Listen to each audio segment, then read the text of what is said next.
Thank you very much, and thank you very much for the invitation to the SAI conference and to raise perhaps a new direction of travel that might take root in your discussions today and beyond. Right. I'm going to talk about green ICT and try and convince you, or at least make you understand why perhaps green ICT matters. Green ICT is about sustainability. It is about the impacts of computing on our lives and on the environment. It is also about how we use IT for sustainability, about how we can balance the book of the resource consumptions that ICT takes against the value that we get from using it. So we're covering smarter working, smarter organisations, and the sort of topics we've had this morning, smarter cities.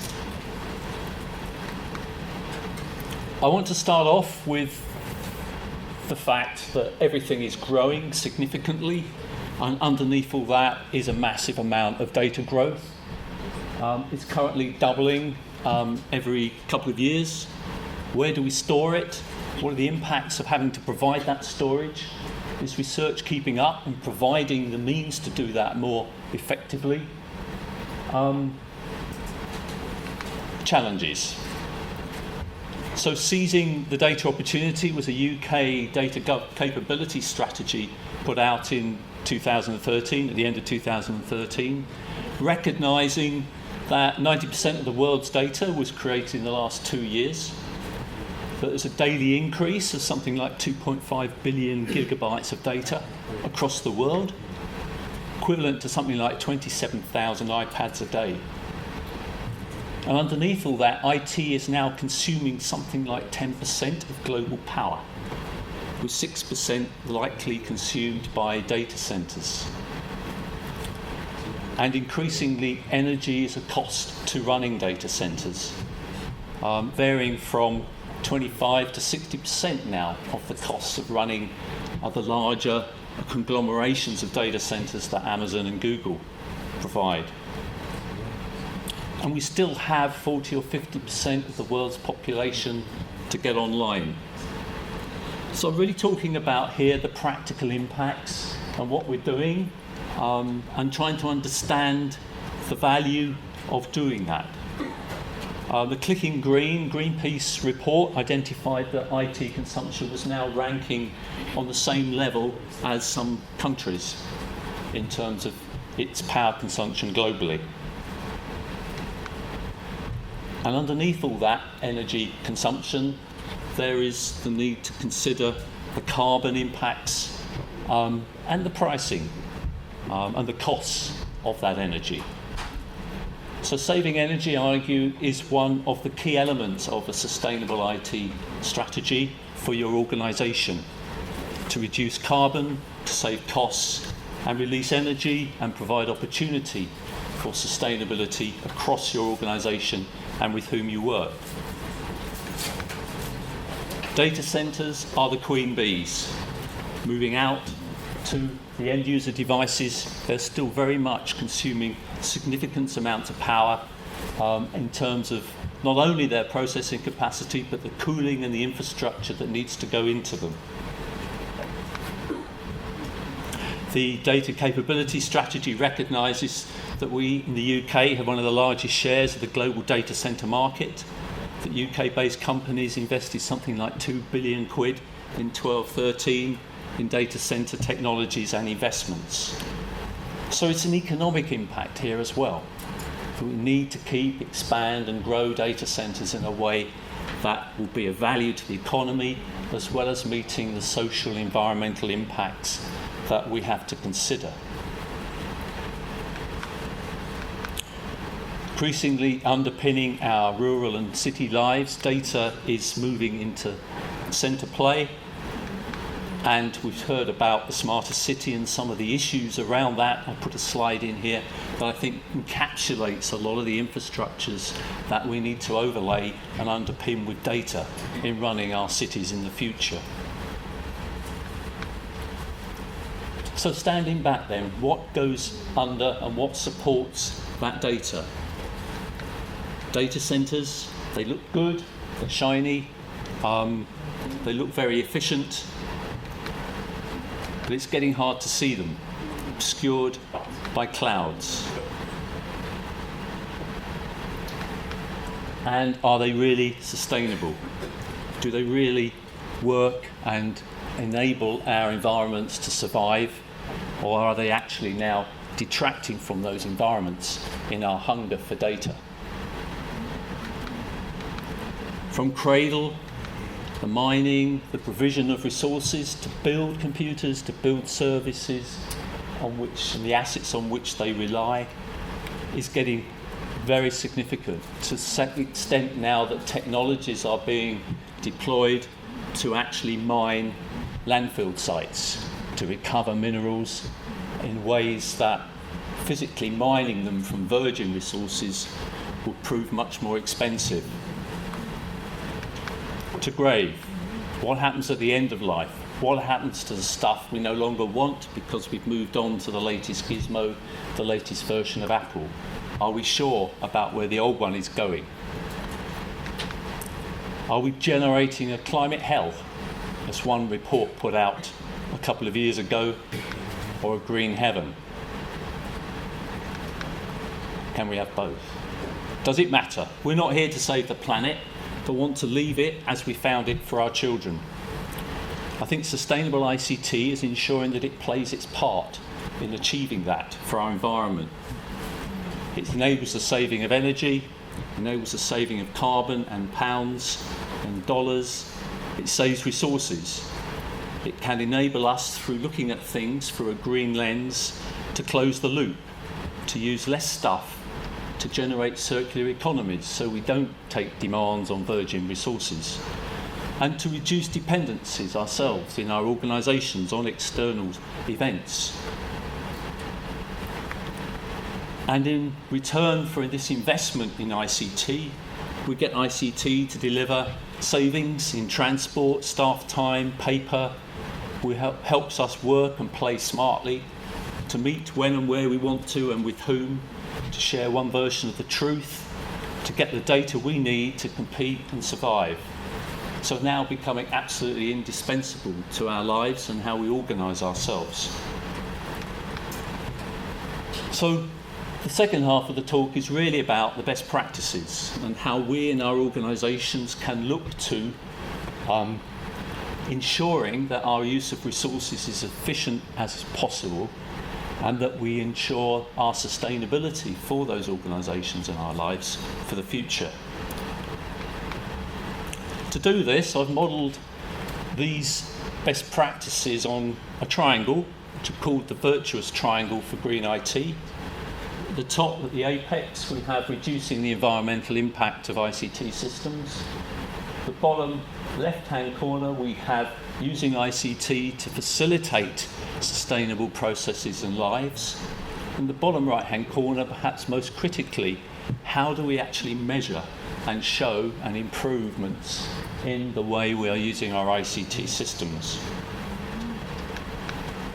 Firstly then, the environmental impact of ICT systems.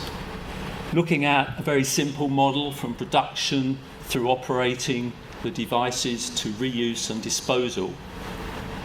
Starting with production, we have the supply of materials, transport, packaging, waste in building new devices, and we have the opportunity, and increasingly we need to reuse what has already been used and those no longer required in building new devices. So very well recycling stuff if we then don't go buy out stuff that has using recycled components, materials, resources.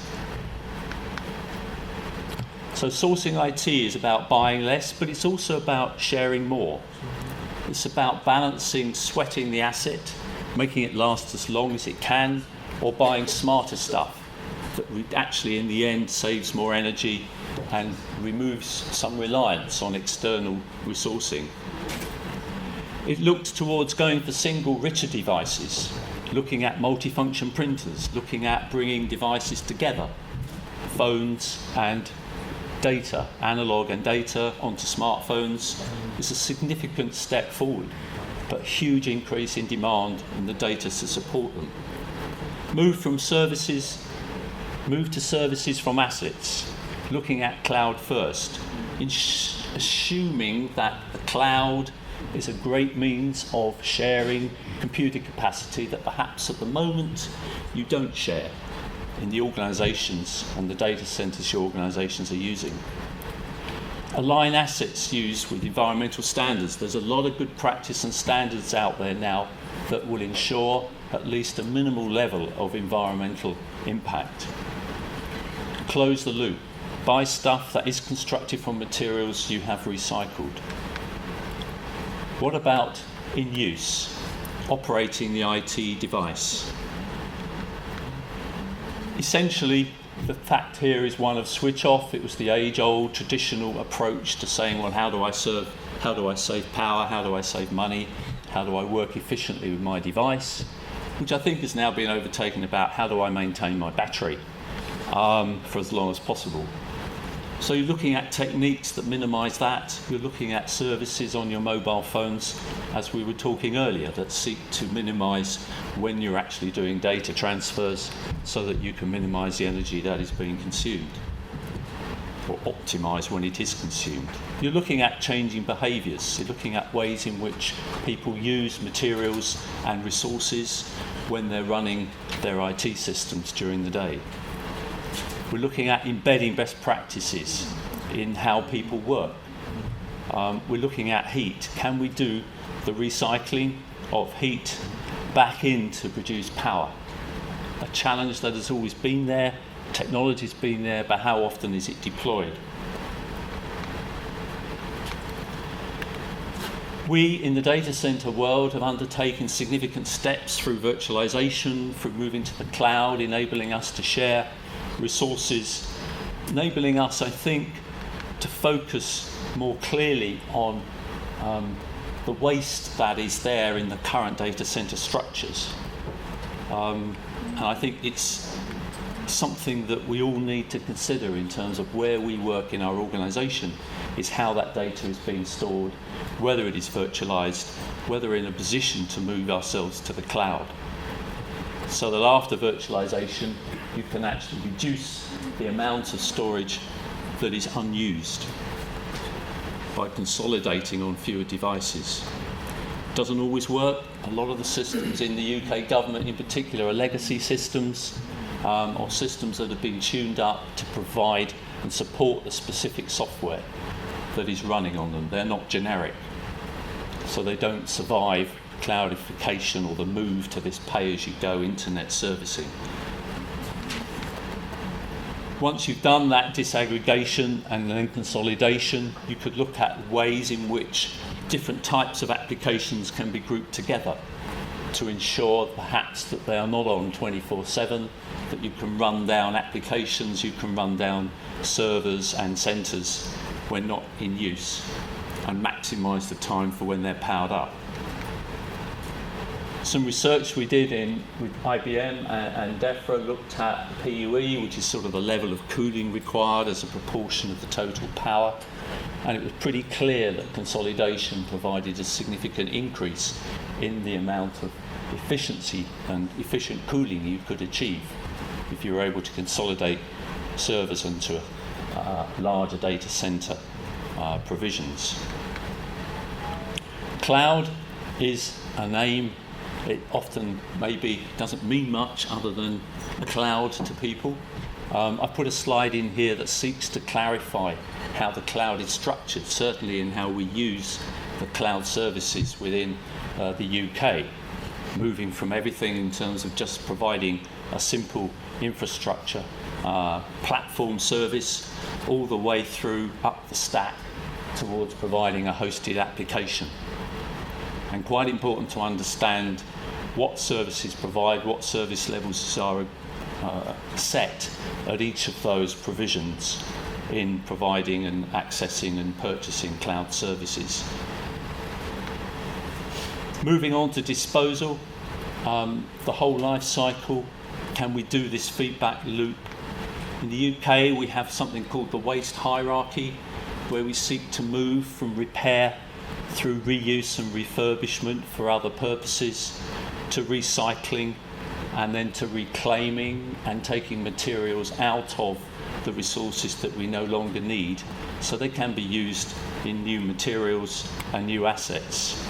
And underneath it all, trying to minimise the amount of material that we can't use once an asset is disposed. So we're looking at zero landfill. And in the UK, that's quite an issue because we don't have a lot of space. Second vertex, using ICT to measure and control sustainability. The UK government, this was all very well, lots of wish factors, move to cloud, you share stuff. If you actually consolidate devices onto one printer rather than 10 printers, all very good in theory. What about the practice? So in UK government 4 years ago, we set ourselves a strategy and trying to achieve a cost-effective and energy-efficient IT estate fully exploited with reduced environmental impacts to enable new and sustainable ways of working for staff, organisations and customers. Noble goal, but actually underneath it all, we had to set ourselves some targets to show progress. We had some hard targets around measuring and reporting on footprints, and we also had key things that we felt we should be doing in government to try and reduce the energy and the environmental impacts of the IT we were using. And softer measures about really trying to address the service wrap around the IT, trying to address how your IT is being supported, how is the help desk run, how is kit repaired, is that done in a green way, is it done in a fashion that enables us to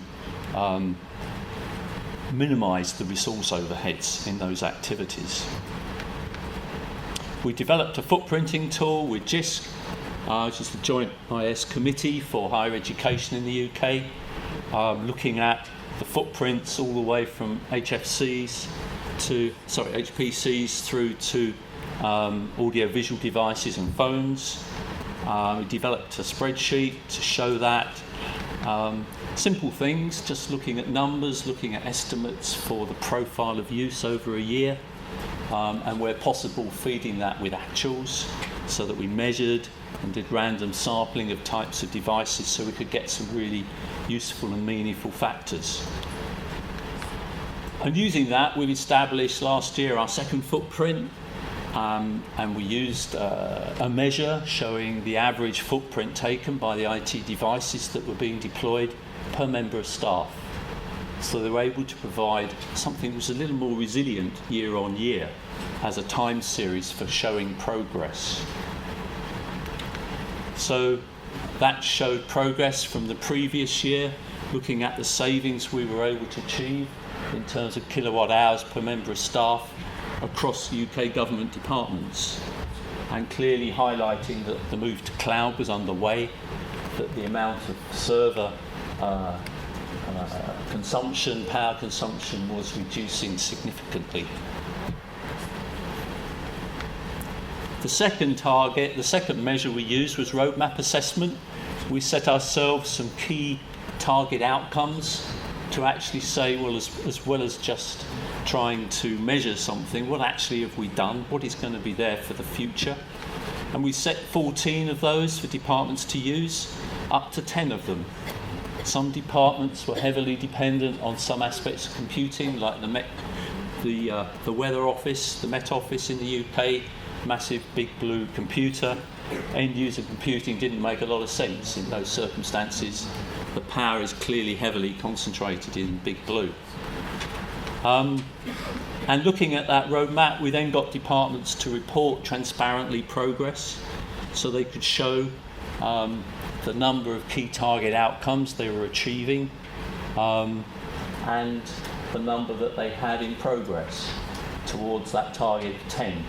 And in 2014, only a couple of departments were actually falling behind that challenge.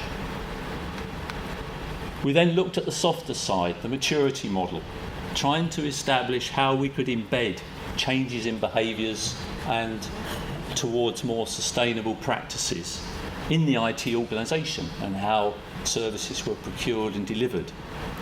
So we looked at a model looking at foundation, embedded, practiced, enhancing through to leadership in terms of the best practices that people were adopting. And for what? We categorised all IT services under managing services, managing technology, changing and exploiting technologies. And for each of those we then undertook an assessment, and we ended up with a spider graph of how we were showing progress, how much progress we were making from last year to next.